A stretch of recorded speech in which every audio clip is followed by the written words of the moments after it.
Hi hello नमस्कार। उम्मीद कर रहा हूं आप सभी स्वस्थ होंगे, मस्त होंगे बच्चों। तो आइए आज के होने वाले इस धमाकेदार या फिर कहें रोमांचक सफर के माध्यम से मैं आप लोगों को एक बार फिर से लेकर के चलता हूं क्लास 12th की अकाउंटेंसी की हमारी जर्नी में बच्चों, जिसमें हम लोगों ने पिछले 2 सेशन के माध्यम से तो चैप्टर नंबर 2 की शुरुआत कर ही रखी है, जिसमें आप लोगों को भैया गुडविल के जो आवश्यक तथ्य थे जिनको मेरे को आपको बताने थे वो सभी चीजें मैंने आप लोगों को बता रखी है। और लास्ट सेशन के माध्यम से तो मैंने आप लोगों को कि भैया एवरेज प्रॉफिट मेथड के थ्रू आप गुडविल का वैल्यूएशन किस प्रकार से करते हो किसी भी व्यवसाय का, वो चीजें आप लोगों को बताई दी हैं बच्चों। तो आइए आज के होने वाले इस धमाकेदार सेशन के माध्यम से मैं और एक मेथड का उपयोग करता हूं और उस मेथड के थ्रू आप लोगों को बताता हूं कि आप किसी भी व्यापार के गुडविल का वैल्यूएशन किस प्रकार से कर सकते हो। जी हां बच्चों, आज मैं आप लोगों को बताने वाला हूं सुपर प्रॉफिट मेथड के थ्रू आप किसी भी व्यापार के गुडविल का वैल्यूएशन किस प्रकार से करने वाले हो, किस प्रकार से आप करते हो बच्चों। तो सबसे पहले आप लोग भी हेडिंग लगाइए भैया। कौन सी हेडिंग सर? फटाफट के अंदाज में नोटबुक और पेन उठाइए और हेडिंग लगाइए अधिलाभ विधि, क्योंकि सबसे पहले तो यही चीजें बताऊंगा कि आखिर ये अधिलाभ विधि होती क्या है उसके बारे में। उसके बाद ही मैं आप लोगों को एक उदाहरण और एक क्वेश्चन के माध्यम से आप लोगों को बताने वाला हूं बच्चों कि आप सुपर प्रॉफिट मेथड का उपयोग करके किसी भी व्यापार के गुडविल का वैल्यूएशन किस प्रकार से करते हो। तो आइए सबसे पहले जानते हैं कि आखिर ये अधिलाभ विधि होती क्या है। ये जो सुपर प्रॉफिट मेथड है वो होता क्या है बच्चों। जैसा कि आप लोग यहां पास देख पा रहे होंगे, आप लोगों को बताई गई है सुपर प्रॉफिट मेथड के बारे में बच्चों। क्या चीजें बताई गई हैं सर? बच्चों बताई गई है इसमें कि इस विधि के अंतर्गत ख्याति की गणना अधिलाभ को वर्षों की संख्या से गुना करके ज्ञात की जाती है। किससे गुना करके ज्ञात की जाती है भैया? जो आपके अधिलाभ दिए हुए हैं, है ना, जब आप अधिलाभ निकालते हो तो उसको आप क्या कर सकते हो, क्रय वर्षों की संख्या से गुना करके आप इसका भैया मूल्य निर्धारित करते हो। और साथ ही साथ आपको बताया गया बच्चों कि वास्तव में एक नव स्थापित व्यवसाय अपने प्रारंभिक समय में सामान्य लाभ ही अर्जित करता है। जो भी आपके सामान्य लाभ होते हैं बच्चों, वो एक नव स्थापित व्यवसाय ही अर्जित करता है। प्रारंभिक समय में कोई भी व्यवसाय जो है अधिलाभ आपको प्राप्त करते हुए नहीं दिखाई देगा। वो व्यवसाय जो होगी वो सामान्य लाभ को ही प्राप्त करेगी बच्चों, है ना। और साथ ही साथ हम लोगों को क्या चीजें बताई गई, समय व्यतीत होने पर अनुकूल परिस्थितियों में वह व्यवसाय सामान्य लाभ से अधिक लाभ अर्जित करने लगता है। क्या बताया गया? जैसे प्रारंभ में वो व्यवसाय जो है वो सामान्य लाभ अर्जित करती थी, लेकिन जैसे जैसे समय बीतता चला जाता है बच्चों अनुकूल परिस्थितियां बनती जाती हैं और अनुकूल परिस्थितियां बनते ही वो व्यवसाय क्या करती है, सामान्य लाभ से अधिक लाभ प्राप्त करने लगते हैं। और साथ ही साथ हम लोगों को बताया गया बच्चों, यदि कोई व्यक्ति इस व्यवसाय का क्रय करना चाहता है तो निश्चित रूप से उसे ख्याति के रूप में कुछ अतिरिक्त राशि का भुगतान करना पड़ेगा। और साथ ही साथ हमको क्या चीजें बताई गई कि कोई भी व्यक्ति इस प्रकार के व्यवसाय का भैया क्रय करना चाहे तो उसको क्या करना होगा, उस व्यवसाय के लिए आपके ख्याति के लिए भी, व्यवसाय के साथ साथ ख्याति के लिए भी कुछ अतिरिक्त पूंजी उनको देनी पड़ेगी जब वो व्यवसाय को क्रय कर रहे हैं या खरीद रहे हैं तब बच्चों, है ना। और कौन सी चीजें बताई गई सर? तो और जैसा कि आप लोग देख पा रहे होंगे बच्चों, आप लोगों को बताई गई है कि भैया सामान्य लाभ से अधिक लाभ के अंतर को ही अधिलाभ कहा जाता है। क्या कहा जाता है? जब आप नई व्यवसाय संचालित करना चाहे तो आपको सामान्य लाभ प्राप्त होता था, लेकिन जैसे जैसे समय बीतता चला गया आपके व्यापार को क्या होती चली गई, अधिक लाभ प्राप्त होती चली गई। तो यहां देखिए सामान्य लाभ को आप क्या कर सकते हो, अधिक लाभ में माइनस करते हो, तो जिससे आपको जो धनराशि प्राप्त होती है उसी को हम लोग क्या कहते हैं बच्चों, अधिलाभ कहते हैं। सामान्य लाभ से अधिक की लाभ की धनराशि को अगर आप माइनस करते हो तो उसमें अंतर की जो भी राशि पाई जाती है वही आपकी अधिलाभ कहलाती है, यहां पास बताया गया। और कौन सी चीजें बता दी गई हैं तो देखिए, और हम लोगों को बताई गई है बच्चों, क्रेता प्रारंभ के वर्षों में जितने वर्षों का अधिक लाभ कमाने की संभावना रखता है, अधिलाभ में उतने वर्षों का गुना कर ख्याति का मूल्य ज्ञात किया जाता है। जो क्रेता होता है, जो खरीदने वाला होता है आपके व्यवसाय को बच्चों, है ना, वो प्रारंभिक समस्याओं को देखते हुए या प्रारंभिक जो चीजें हम लोगों को यहां पास बताई गई हैं, जैसे कि आपको बताया गया कि क्रेता प्रारंभ के वर्षों में जितने वर्षों तक अधिक लाभ कमाने की संभावना रखता है, जितने वर्षों तक उनको लगता है कि हम अधिक लाभ और अर्जन कर सकते हैं, उन्हीं को कहा गया कि अधिलाभ में उतने वर्षों का गुना करके ख्याति का मूल्य ज्ञात किया जाता है। उसी में क्या कहा गया कि भैया आप अधिलाभ में वर्षों का गुना कर दीजिए, जिससे आपकी जो मूल्य निकल करके आएगी वही आप लोगों के लिए अधिलाभ कहलाएगी। ये चीजें हम लोगों को बताई गई हैं बच्चों, है ना। तो देखिए अधिलाभ के बारे में मैंने तो आप लोगों को बता दिया कि आखिर ये अधिलाभ होता क्या है, सुपर प्रॉफिट मेथड क्या होता है या सुपर प्रॉफिट क्या होता है ना। कि भैया अधिलाभ से सीधा सीधा तात्पर्य है कि सामान्य लाभ से अधिक की लाभ में आप जब क्या करते हो, माइनस करते हो, अधिक लाभ को माइनस कर दो सामान्य लाभ में, तो जो अंतर की राशि पाई जाएगी बच्चों वही आप लोगों की अधिलाभ कहलाएगी, है ना। क्लियर है, उम्मीद कर रहा हूं ये चीजें आप लोगों को समझ में आ गई होंगी। तो आइए आखिर अधिलाभ की गणना हम लोग किस प्रकार से कर सकते हैं, कौन कौन सी चीजें हम लोगों को बताई जाती हैं। तो बच्चों अधिलाभ की जो गणना हम लोग करते हैं तो उसमें 5 कदम हम लोगों को चलने होते हैं। 5 कदम कैसे, ऐसे चल रहे हैं और 5 कदम हो गया, हमने बना लिए क्या, ख्याति का मूल्यांकन कर लिए क्या, ऐसा बिल्कुल नहीं है। 5 कदम बोल रहा हूं उसका मतलब है कि 5 चरणों से हम लोगों को गुजरना होता है बच्चों। 5 चरणों के माध्यम से हम लोग क्या करते हैं, अधिलाभ विधि के थ्रू क्या करेंगे बच्चों, भैया अधिलाभ विधि के थ्रू किसी भी व्यवसाय के गुडविल का वैल्यूएशन करने वाले हैं बच्चों। जिसमें तो सबसे पहले आप लोग क्या करते हो, किसी भी व्यवसाय की विनियोजित पूंजी का भैया मूल्यांकन करते हो कि इस व्यवसाय की विनियोजित पूंजी क्या होने वाली है। फिर आप यदि उस व्यवसाय की औसत लाभ नहीं दी हुई है तो आप उस व्यवसाय की औसत लाभ निकालते हो। फिर उस व्यवसाय की सामान्य लाभ निकालोगे, सामान्य लाभ जैसे ही निकाल लिए आपको निकालना पड़ेगा उस व्यवसाय का अधिलाभ बच्चों, है ना। उसके बाद अंतिम में आप लोग क्या करते हो, गुडविल का वैल्यूएशन करते हो, उस व्यवसाय की ख्याति का वैल्यूएशन करते हो बच्चों, है ना। तो यही वो 5 चरण है। तो आइए देखते हैं, सबसे पहले तो इसका स्ट्रक्चर देख लेते हैं कि कौन कौन से स्ट्रक्चर्स हम लोगों को उपयोग करने होते हैं जब हम लोग सुपर प्रॉफिट मेथड का उपयोग करके किसी भी व्यवसाय के गुडविल का वैल्यूएशन करते हैं बच्चों, है ना। तो यहां पर जैसे कि आप लोग देख पा रहे होंगे बच्चों, आप लोगों को कौन कौन सी चीजें बताई गई हैं। जब आप क्या करते हो, उस व्यवसाय की विनियोजित पूंजी का मूल्यांकन करते हो बच्चों, किसी भी व्यवसाय का यदि आप लोगों को विनियोजित पूंजी नहीं दी गई है तो, है ना, तो उस परिस्थिति में क्या होगा कि भैया जो स्ट्रक्चर आप उपयोग करोगे उसमें आएगा बच्चों विनियोजित पूंजी बराबर कुल संपत्ति माइनस कुल दायित्व। जितने भी आपकी विनियोजित पूंजी आप लोगों को निकालने हैं तो आप क्या करोगे, उस व्यवसाय की कुल संपत्ति में उनके कुल दायित्वों को माइनस कर दोगे। जितनी रकम वो निकल करके आएगी वही उस व्यवसाय की विनियोजित पूंजी कहलाएगी बच्चों। क्लियर है।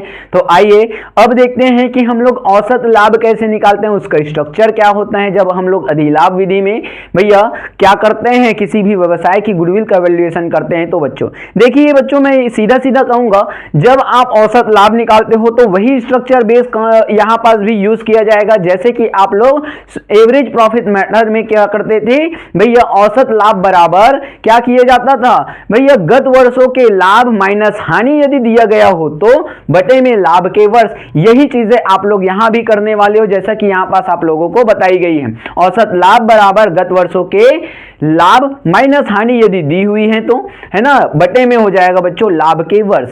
क्लियर है बच्चों, किसी को डाउट है? नहीं है ना।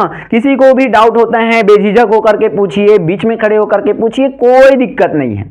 क्लियर है। ऑनलाइन वाले बच्चों से भी निवेदन, वो भी हमको कमेंट के माध्यम से पूछ सकते हैं बच्चों। क्लियर है बच्चों। तो आइए अब देखते हैं कि आखिर सामान्य लाभ निकालने का जो स्ट्रक्चर होता है वो क्या कहता है बच्चों। जैसा कि आप लोग देख पा रहे होंगे, जब हम किसी भी व्यवसाय के लिए सामान्य लाभ की गणना करते हैं या कैलकुलेशन करते हैं तो उसका स्ट्रक्चर बेस कहते हैं कि सामान्य लाभ बराबर होता है विनियोजित पूंजी। जो हमने क्या किया था, सबसे पहले विनियोजित पूंजी निकाली थी व्यवसाय की बच्चों, उसी विनियोजित पूंजी को यहां पास लिया जाएगा, गुणित सामान्य दर। आपके व्यवसाय में कितने प्रतिशत प्रति वर्ष की दर से आप लोगों को क्या करने हैं भैया, सामान्य दर देने हैं, वो चीजें आप लोगों को क्वेश्चन में ही बता दिया जाएगा। बटे में आप लिखोगे बच्चों 100। ठीक है। तो यहां पर सामान्य लाभ का जब आप कैलकुलेशन करोगे तो आप लोगों को 3 चीजों की आवश्यकता पड़ती है। एक तो हो गया विनियोजित पूंजी और सेकंड हो गया आप लोगों का सामान्य ब्याज दर। बटे में आप लोग लिख लेते हो 100 बच्चों। क्लियर है। ये निकल करके आता है आप लोगों का सामान्य लाभ जब आप इनका कैलकुलेशन करते हो तब बच्चों। क्लियर है। तो आइए और कौन सी चीजें हम लोगों को निकालनी होती हैं। तो देखिए जब आप सामान्य लाभ निकाल लेते हो तो सीधे सीधे आपको निकालने होंगे अब अधिलाभ। क्लियर है। अब अधिलाभ निकालने का जो स्ट्रक्चर होता है बच्चों वो होता है अधिलाभ बराबर औसत लाभ माइनस सामान्य लाभ। अब देखिए आप लोगों ने दो चीजें निकाली थी सबसे पहले तो, है ना, विनियोजित पूंजी निकाली थी, तो वो सामान्य लाभ निकालने वक्त हम लोगों को क्या करना पड़ गया भैया, जरूरत पड़ गया। अब देखिए जब आप अधिलाभ निकालते हो किसी भी व्यवसाय का, तो आप लोगों को उस व्यवसाय की औसत लाभ निकालनी होगी, और औसत लाभ आपने निकाली, है ना। सेकंड, आप लोगों को क्या करनी होगी, उसी औसत लाभ में माइनस करनी होगी सामान्य लाभ को। तो देखिए आप सामान्य लाभ को भी निकाल लिए, तो अब आप क्या करोगे भैया, अब आप क्या करोगे बच्चों, सीधे सीधे शब्दों में औसत लाभ में माइनस कर दोगे सामान्य लाभ को। तो जो आप लोगों के कैलकुलेशन करोगे उसके बाद जो मूल्य निकल करके आएगा वही उस व्यवसाय का अधिलाभ कहलाएगा। क्लियर है बच्चों, वही उस मूल्य जो होगा वही मूल्य क्या कहलाएगा, उस व्यवसाय का भैया अधिलाभ कहलाने वाला है बच्चों। अब जब आप क्या करोगे, लास्ट में गुडविल का वैल्यूएशन करोगे बच्चों, किसका वैल्यूएशन करोगे, गुडविल का वैल्यूएशन करोगे, तो गुडविल का वैल्यूएशन भी ठीक उसी प्रकार से होगा जैसे कि आप लोगों के एवरेज प्रॉफिट मेथड में होता था। क्या होता था, एवरेज प्रॉफिट मेथड में होता था बच्चों कि आप लोग क्या करते थे, औसत लाभ गुणित क्रय के वर्ष करते थे। लेकिन यहां पास आप सीधा वैसा ही कर दो भैया, अधिलाभ गुणित क्रय के वर्ष कर दो कि कितने वर्षों के क्रय के आधार पर आप गुडविल का वैल्यूएशन करना चाहते हो। तो यहां पास भैया हो जाएगा आप लोगों का ख्याति का जो स्ट्रक्चर होगा वो कहता है यहां पास कि भैया आप लोग लिख लीजिए ख्याति का स्ट्रक्चर, ख्याति बराबर हो गया अधिलाभ इंटू भैया क्रय के वर्ष बच्चों। क्लियर है, तो ये 5 चरण होंगे, ये 5 स्ट्रक्चर्स होंगे जो आप लोगों को फॉलो करने हैं बच्चों। देखिए मैं ये कह सकता हूं कि किसी न किसी चीज को आप लोगों को क्वेश्चन में बता दिया जाएगा, जैसे कि आप लोगों की विनियोजित पूंजी हो गए, तो विनियोजित पूंजी आप लोगों को दिया गए हैं तो कोई दिक्कत नहीं है, मत निकालिए। औसत लाभ आप लोगों को दिया गया है, कोई दिक्कत नहीं है, मत निकालिए, आप औसत लाभ की कैलकुलेशन मत कीजिए। लेकिन जब ये चीजें आप लोगों को नहीं दी गई हैं बच्चों, तो आप लोगों को ये सारी चीजों की कैलकुलेशंस करनी होगी। क्लियर है बच्चों, तो आइए एक एग्जाम्पल को आप लोगों को बना के बताता हूं कि कैसे हम लोग इस स्ट्रक्चर बेस पर क्या करेंगे भैया, आपके अधिलाभ के थ्रू किसी भी व्यवसाय की गुडविल का वैल्यूएशन करने वाले हैं बच्चों। क्लियर हैं, तो आइए सबसे पहले हम लोग एक स्ट्रक्चर्स के थ्रू या इन स्ट्रक्चर्स को फॉलो करते हुए एक उदाहरण के थ्रू बनाते हैं भैया अधिलाभ विधि से गुडविल का वैल्यूएशन किस प्रकार से किया जाता है एक क्वेश्चन को बच्चों, है ना। तो आइए देखते हैं ये उदाहरण क्या कहता है बच्चों। जैसा कि आप लोग देख पा रहे होंगे, आप लोगों को बताया गया है कि एक फर्म ने गत 5 वर्षों में शुद्ध लाभ निम्न प्रकार से अर्जित किए हैं। कोई फर्म है बच्चों जो क्या करता है, विगत 5 वर्षों में शुद्ध लाभ आप लोगों को दिए गए हैं कि उन्होंने क्या किए, विगत 5 वर्षों में शुद्ध लाभ इस प्रकार से अर्जित किए। आइए भैया देख लेते हैं कैसे कैसे उन्होंने अर्जित किया।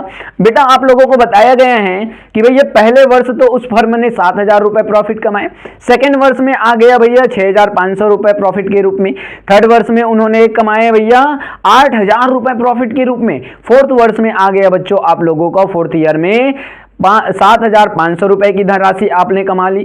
फिफ्थ ईयर में आ गया बच्चों लास्ट में 6,000 रुपए का प्रॉफिट उस व्यवसाय ने कमाए हैं, है ना। जो भी व्यवसाय का हम लोगों को विगत 5 वर्षों का लाभ दिया गया है वो क्या किए, लास्ट 5वें वर्ष में उन्होंने 6,000 रुपए की धनराशि प्रॉफिट के रूप में कमाई है बच्चों, है ना। और कौन कौन सी चीजें हम लोगों को बताई गई हैं आइए देखते हैं। और बताई गई है बच्चों जैसा कि आप लोग देख पा रहे होंगे, फर्म का पूंजी निवेश जो है वो 40,000 रुपए है। अब देखिए जैसा कि मैंने आपको कहा कि किसी भी क्वेश्चन में कोई चीजें दे दी गई होती हैं, जैसे कि हमने स्ट्रक्चर बताए, उस स्ट्रक्चर्स में से पहली जो चीज है आप लोगों को निकाल के दे दी गई है कि विनियोजित पूंजी जो है वो 40,000 रुपए की है। क्लियर है, विनियोजित पूंजी कितने रुपए की निकाल के दे दी गई है आपको, 40,000 रुपए की ऑलरेडी निकाल करके दे दी गई है बच्चों, है ना। और कौन कौन सी चीजें बताई गई, और बताई गई है बच्चों बाजार में पूंजी पर प्रचलित प्रतिफल जो होगी वो 12% होगी। अब देखिए मैंने आपको क्या कहा, प्रतिशत आपको दिया गया है, 12% आप लोगों को बताया गया है कि बाजार में जो प्रचलित प्रतिफल हैं वो 12% प्रति वर्ष की दर से हैं बच्चों। क्लियर है, और कौन कौन सी चीजें हैं, तो और बताई गई हैं बच्चों, व्यवसाय की ख्याति का मूल्य ज्ञात कीजिए यदि गत 5 वर्षों के औसत अधिलाभ के 3 वर्षों के क्रय पर आधारित हो। अब देखिए 3 वर्षों के क्रय पर आधारित हो, ऐसे आप लोगों को क्या किया गया है, ख्याति का मूल्य निकालने हैं या मूल्य का निर्धारण करने हैं, ये चीजें आप लोगों को बताई गई। तो पहली चीज तो आप लोगों को विनियोजित पूंजी नहीं निकालनी पड़ेगी, बहुत अच्छी बात है। और सेकेंड चीज आप लोगों को औसत लाभ तो निकालना होगा। ये जो आप लोगों को विगत 5 वर्षों का क्या दिया गया है, शुद्ध लाभ दिया गया है, उनको कैलकुलेट करके बच्चों। क्लियर है? तो आइए सबसे पहले विनियोजित पूंजी तो हम लोगों को दे दी गई है। तो एक चीज मैं आप लोगों को फिर से बता दूं, जब भी आप किसी क्वेश्चन को हल करते हो, चाहे वो उदाहरण हो, चाहे वो आपकी क्रियात्मक प्रश्न हो बच्चों, आप हर एक स्ट्रक्चर्स को लिखोगे कि कौन कौन सी चीजें आप लोग निकाल रहे हो। स्ट्रक्चर्स लिखो, फिर आप लोग क्या करो, उसी स्ट्रक्चर्स के बेस पर बच्चों उसका कैलकुलेशन करो। जो भी आप लोग औसत लाभ निकालो, सामान्य लाभ निकालो, अधिलाभ निकालो, या फिर कहें बच्चों गुडविल का ही वैल्यूएशन क्यों ना कर लो, आप क्या करो, पहले तो स्ट्रक्चर लिखो, उसके बाद ही आप लोग किसी भी चीज का कैलकुलेट या कैलकुलेशन करो बच्चों। क्लियर है? तो यहां पास जैसे कि हमने स्ट्रक्चर ऑलरेडी लिख रखे हैं, तो यहां पास क्या किया गया, स्ट्रक्चर तो हमारे पास है, तो हम निकाल लेते हैं सीधे सीधे औसत लाभ। तो यहां पास आ जाएगा औसत लाभ बराबर, प्लस में आ जाएगा 7000, प्लस में आ जाएगा 6500, प्लस में आ जाएगा 8000, प्लस में आ जाएगा 7500, फिर प्लस में आ जाएगा बच्चों 6000 रुपए की धनराशि बच्चों। क्लियर है? अब बटे में आ जाएगा 5, और क्यों 5 आ जाएगा, क्योंकि विगत 5 वर्षों का ही हमको लाभ दिया गया है ना। शुद्ध लाभ कितने वर्षों का दिया गया है, विगत 5 वर्षों का, तो बटे में आ जाएगा आप लोगों का 5 बच्चों। क्यों आएगा, लाभ के वर्ष हैं बच्चों। क्लियर है? अब देखिए, जब आप इनका सब टोटल करते हो, इनका क्या किए आपने, टोटल किए, तो वो अमाउंट निकल करके आ जाती है बच्चों 35,000 रुपए। और 35,000 रुपए को आप डिवाइड करते हो किससे, 5 से, तो वो धनराशि निकल करके आती है बच्चों कितने रुपए, 7,000 रुपए। मतलब इस फर्म को विगत 5 वर्षों में औसतन जो लाभ प्राप्त होती है बच्चों 7,000 रुपए प्रति वर्ष की दर से होती है। क्लियर है? तो आइए, जब हमने औसत लाभ निकाल ही लिए, अब निकालते हैं सामान्य लाभ। तो यहां पास तो स्ट्रक्चर आप लोगों को देखने को मिल ही गए हैं, स्ट्रक्चर्स आप फॉलो करते चलिए, हम निकालते हैं सामान्य लाभ को बच्चों। तो यहां पास देखिए, सामान्य लाभ बराबर हो जाएगा बच्चों 40,000 जो आपकी विनियोजित पूंजी है, इंटू कर देंगे हम लोग 12 से, और क्या कर देंगे भैया, डिवाइड कर देंगे हम लोग 100 से बच्चों। तो जो धनराशि आप लोगों के समकक्ष निकल करके आएगी 4,800 रुपए। सर ये 4,800 रुपए की धनराशि कैसे निकली, तो बच्चों देखिए 40,000 दिया हुआ है और बटे में 100 दिया हुआ है, दो जीरो को उड़ा दीजिए ना, दो जीरो को क्या कीजिए, हटा दीजिए। अब बच गया कितना, 400, और इंटू करने हैं आपको 12 से, तो 12 चौक कितने होते हैं 48, और कितने जीरो बाकी हैं हमारे पास, 2 जीरो, तो लिख लीजिए ना 4,800 रुपए की धनराशि बच्चों। क्लियर है? ये चीजें आप लोगों को कैलकुलेशन नहीं आएगा, मैं बताऊंगा, कोई दिक्कत नहीं है। आप पूछिए हमसे कौन सा कैलकुलेशन आपको चाहिए, बिंदास होकर के बताएंगे बच्चों, बिंदास होकर के आप पूछिए हम लोगों से। क्लियर है? बेझिझक होकर के पूछो। क्लियर है? तो आइए और चीजें जानते हैं बच्चों। यदि आप अधिलाभ का कैलकुलेशन करते हो, जैसे कि आपने क्या कर लिया, सामान्य लाभ तो निकाल लिए, अब सामान्य लाभ जब आपने निकाल लिए, तो अब आप इस व्यवसाय के लिए क्या करो, अधिलाभ का कैलकुलेशन करो, और अधिलाभ के कैलकुलेशन के बाद ही हम लोग क्या करेंगे, गुडविल का वैल्यूएशन करेंगे बच्चों। तो यहां पर आप लोग अधिलाभ का कैलकुलेशन कर लो। अधिलाभ का भी स्ट्रक्चर हमने आपको बता दिया था। तो अधिलाभ का स्ट्रक्चर बेस है कि औसत लाभ माइनस सामान्य लाभ। तो आप क्या कीजिए, औसत लाभ कितना निकाले थे, 7,000 रुपए, माइनस कर दीजिए सामान्य लाभ को। सामान्य लाभ आप लोगों ने निकाले थे 4,800 रुपए। बचा कितना बच्चों, जब आपने औसत लाभ में सामान्य लाभ को माइनस कर दिया, आप लोगों के पास बच जाता है बच्चों 2,200 रुपए की धनराशि। कितने रुपए की धनराशि, 2,200 रुपए की धनराशि आप लोगों के पास किस रूप में बच जाती है बच्चों, अधिलाभ के रूप में बच जाती है। क्लियर है बच्चों? तो आइए अब इसी अधिलाभ के थ्रू हम लोग क्या करेंगे, गुडविल का वैल्यूएशन करेंगे इस फर्म के लिए बच्चों। तो यहां पर देखिए, ख्याति का जो भी आप लोगों को स्ट्रक्चर बताया मैंने, वो भी स्ट्रक्चर आप लोग लिख लीजिए, जैसा कि हम लोगों ने पहले ही लिख रखा है। तो यहां पास ख्याति का मूल्य जब आप निकालते हो, तो ख्याति बराबर हो जाएगा आप लोगों का बच्चों, क्या हो जाता है, अधिलाभ इंटू क्रय के वर्ष। तो यहां अधिलाभ हमने निकाल करके रखे हैं 2,200 रुपए की धनराशि, इंटू करने हैं हमको किससे, क्रय के वर्ष से बच्चों। क्रय का वर्ष कितना दिया हुआ है, 3 वर्ष दिया हुआ है, 3 से आप क्या कर दीजिए, मल्टीप्लाई कर दीजिए, इंटू कर दीजिए। जो धनराशि निकल करके आएगी वही आप लोगों के गुडविल का वैल्यूएशन कहलाएगा। वो धनराशि निकल करके आती है बच्चों 6,600 रुपए की धनराशि। कितने रुपए की धनराशि, 6,600 रुपए की धनराशि आप लोगों के लिए गुडविल का वैल्यूएशन इस फर्म के लिए निकल करके आती है बच्चों। क्लियर है बच्चों? किसी को कुछ डाउट है बेझिझक होकर के पूछिए। कहीं पास भी किसी भी पॉइंट में डाउट हो आप लोगों को, बेझिझक होकर के आप कमेंट के माध्यम से पूछिए।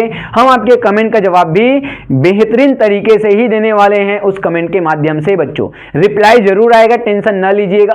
क्लियर है? तो आइए अब एक प्रश्न भी बनाते हैं और इस प्रश्न के थ्रू जानते हैं कि हम गुडविल का वैल्यूएशन सुपर प्रॉफिट मेथड के थ्रू एक बार फिर से किस प्रकार से कर सकते हैं बच्चों। जैसा कि आप लोग देख पा रहे होंगे बच्चों, आप लोगों को क्या दिया गया है, एक क्वेश्चन दिया गया है और ये जो क्वेश्चन है वो आप लोगों को क्या कहते हैं, पहले सुनिएगा क्या कहते हैं। ये क्वेश्चन जो है 31 दिसंबर 2016 को एक व्यवसाय की विनियोजित पूंजी 3 लाख रुपए है, उसके पिछले 5 वर्षों का लाभ निम्नांकित है। अब देखिए एक फर्म है जो क्या किया गया भैया, 31 दिसंबर 2016 की बात कही गई और उनकी विनियोजित पूंजी हम लोगों को बता दी गई है 3 लाख रुपए की धनराशि, और साथ ही साथ हम लोगों को बताया जा रहा है कि उनने विगत 5 वर्षों में किस प्रकार से लाभ अर्जित किए उसके बारे में बच्चों। तो आइए देखते हैं कि इस फर्म ने विगत 5 वर्षों में, मतलब बीते हुए 5 वर्षों में कितने कितने रुपए प्रति वर्ष उन्होंने लाभ के रूप में अर्जन किए उसके बारे में जानते हैं बच्चों। जैसा कि आप लोग देख पा रहे होंगे, आप लोगों को बताया गया है बच्चों कि भैया वर्ष 2011 में उन्होंने 24,000 रुपए, तो वर्ष 2012 में 30,000 रुपए प्रॉफिट कमाए, तो वही वर्ष 2013 में आ जाते हैं 33,000 रुपए, 2014 में बच्चों उन्होंने प्रॉफिट के रूप में क्या किए, अर्जित किए कितने रुपए, 42,000 रुपए, तो वही 2015 में बच्चों उन्होंने अर्जित किए प्रॉफिट के रूप में 51,000 रुपए की धनराशि। क्लियर है बच्चों? किसी को भी डाउट होगा आप बेझिझक होकर के पूछते रहिएगा बीच बीच में, ठीक है। तो आइए और कौन कौन सी चीजें बताई गई देखते हैं बच्चों। और बताई गई है हम लोगों को कि भैया ख्याति की गणना अधिलाभ के 3 गुना आधार पर करनी है यदि लाभ की सामान्य दर 10% हो। आप लोगों को फिर से कहा गया कि आप अधिलाभ की जो कैलकुलेशन करोगे या गुडविल का जो कैलकुलेशन करोगे अधिलाभ के 3 वर्षों के क्रय के आधार पर आपको करनी है, और सामान्य जो दर है या बाजार में जो प्रचलित प्रतिफल है वो आप लोगों को 10% बताई गई है बच्चों। क्लियर है? तो आइए फटाफट के अंदाज में सबसे पहले फिर से वही चीजें आप स्ट्रक्चर लिख लीजिए। स्ट्रक्चर जैसा कि यहां पास आप लोगों को देखने को मिल जाएगा, आप लोग भी अपने नोटबुक में क्या कीजिएगा, स्ट्रक्चर्स लिखते चलिएगा ताकि आप लोगों को कहीं भी किसी भी प्रकार का डाउट ना हो बच्चों। क्लियर है? तो यहां पर जैसे कि आप लोग देख पा रहे होंगे, सबसे पहली चीज तो हम लोग भैया विनियोजित पूंजी दी हुई है, तो विनियोजित पूंजी की आवश्यकता हम लोगों को नहीं है निकालने की, है ना। तो अब हम लोग सीधे निकालेंगे कौन सी चीज, जैसे कि तो आप लोगों को विनियोजित पूंजी 3 लाख बता दी गई है, तो अब आ चलते हैं बच्चों हम लोग सीधे औसत लाभ की ओर। औसत लाभ बराबर हो जाएगा बच्चों आप लोगों का 24,000 प्लस 30,000 प्लस 33,000 प्लस 42,000 प्लस 51,000 और बटे में लिख लो आप लोग कितने रुपए की धनराशि। धनराशि नहीं सर, लाभ के वर्ष लिखने हैं। तो कितने वर्षों का आप लोगों को लाभ दिया गया है, 5 वर्षों का, तो लिख लो ना बटे में 5 बच्चों। क्लियर है? और जब आप इनका कैलकुलेशन करते हो तो वो कैलकुलेशन कितना निकल करके आता है, जैसा कि आप लोग यहां पास देख पा रहे होंगे बच्चों, वो धनराशि निकल करके आती है 1,80,000 रुपए की धनराशि।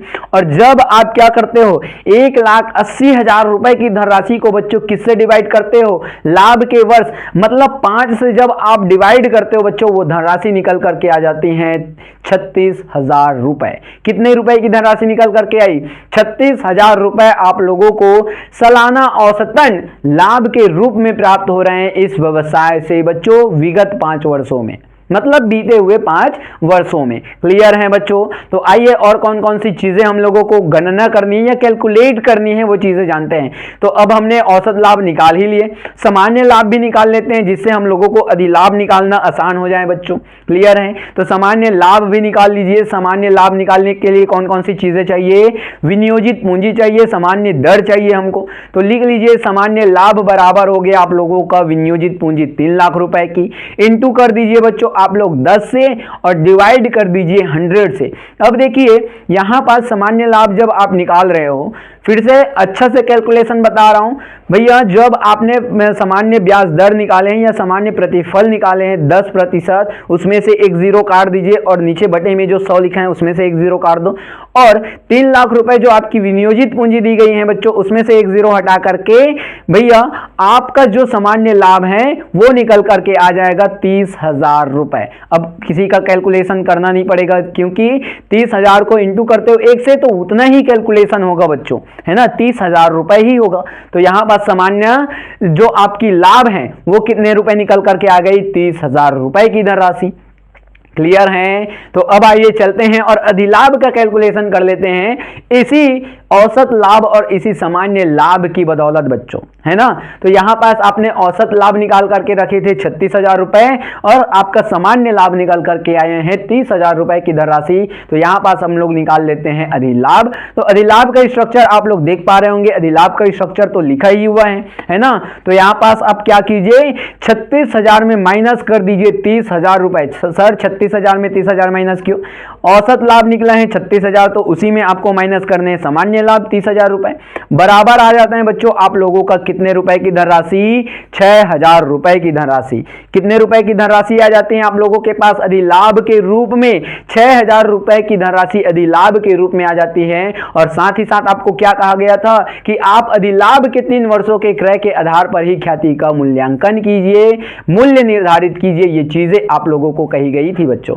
क्लियर है ना, किसी को डाउट नहीं है ना? कहीं भी डाउट है बेझिझक होकर के पूछते रहिए, बीच बीच में आप लोग पूछते चलोगे, पढ़ाने में मेरे को भी मजा आता चला जाएगा बच्चों। क्लियर है? तो आइए अब गुडविल का वैल्यूएशन कर लेते हैं। लास्ट में जब आप गुडविल का वैल्यूएशन करते हो वही चीजें हैं जैसा कि आप लोगों के एवरेज प्रॉफिट मेथड में होता था कि भैया आप क्या करते थे, औसत लाभ इंटू क्रय के वर्ष करते थे। यहां क्या कीजिएगा भैया, अधिलाभ इंटू क्रय के वर्ष कर दीजिए। तो यहां पास अधिलाभ आपका निकल करके आए हैं 6,000 रुपए, इंटू कर दीजिए बच्चों 3 से, आप लोगों की जो धनराशि होगी वो निकल करके आ जाएगी 18,000 रुपए की धनराशि बच्चों। क्लियर है? कितने रुपए की धनराशि निकल करके आ जाएगी, 18,000 रुपए की धनराशि निकल करके आ जाएगी बच्चों। क्लियर है? तो यही उम्मीद कर रहा हूं बच्चों कि इस सेशन के माध्यम से या फिर कहूं धमाकेदार सेशन के माध्यम से आप लोगों को गुडविल का वैल्यूएशन सुपर प्रॉफिट मेथड के थ्रू या कहूं अधिलाभ विधि के थ्रू किस प्रकार से किया जाता है वो बहुत ही सरल शब्दों में, आसान भाषा में समझ में आ गई होंगी बच्चों। क्लियर है? किसी को भी डाउट है बेझिझक होकर के पूछिए, मैं बार बार कह रहा हूं आप लोगों से। ठीक है बच्चों? तो अब हम लोग क्या करेंगे भैया, अगले सेशन के माध्यम से, नहीं सर उसके पहले आप लोग हम लोगों को एक क्वेश्चन दीजिए जैसा कि पिछले सेशन में आपने औसत लाभ विधि में दिया था। तो देख लीजिए यहां पास एक क्वेश्चन मैं आप लोगों को दे रहा हूं, इस क्वेश्चन को आप लोगों को हल करके बताने हैं बच्चों कि भैया इस क्वेश्चन से आप गुडविल का वैल्यूएशन किस प्रकार से कर रहे हो। भैया मैं आप लोगों को क्या कर रहा हूं, यहां मेरा जीमेल आईडी और व्हाट्सएप नंबर भी दे रहा हूं। जिन बच्चों को व्हाट्सएप के थ्रू आप लोग हमसे जुड़ना चाहते हो जुड़ सकते हो।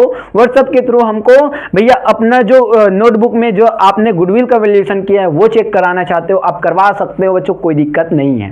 सर आपने बोला था पिछले सेशन में भी यही चीजें, आपने तो वहां व्हाट्सएप नंबर ही नहीं दिया बच्चों। मैं भूल गया था कि व्हाट्सएप नंबर देना था, लेकिन वहां पास डिस्क्रिप्शन में आप लोगों को व्हाट्सएप नंबर और जीमेल आईडी दे रखी थी मैंने, जहां आप लोगों ने चेक शायद नहीं किए होंगे। क्लियर है?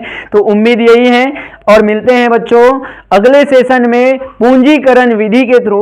और पूंजीकरण विधि भी कैसी, औसत लाभ के पूंजीकरण विधि से मैं आप लोगों को एक क्वेश्चन बताऊंगा, उदाहरण बताऊंगा और साथ ही साथ पूंजीकरण विधि क्या कहती है, पूंजीकरण विधि से क्या तात्पर्य है उसके बारे में भी बताने वाला हूं बच्चों।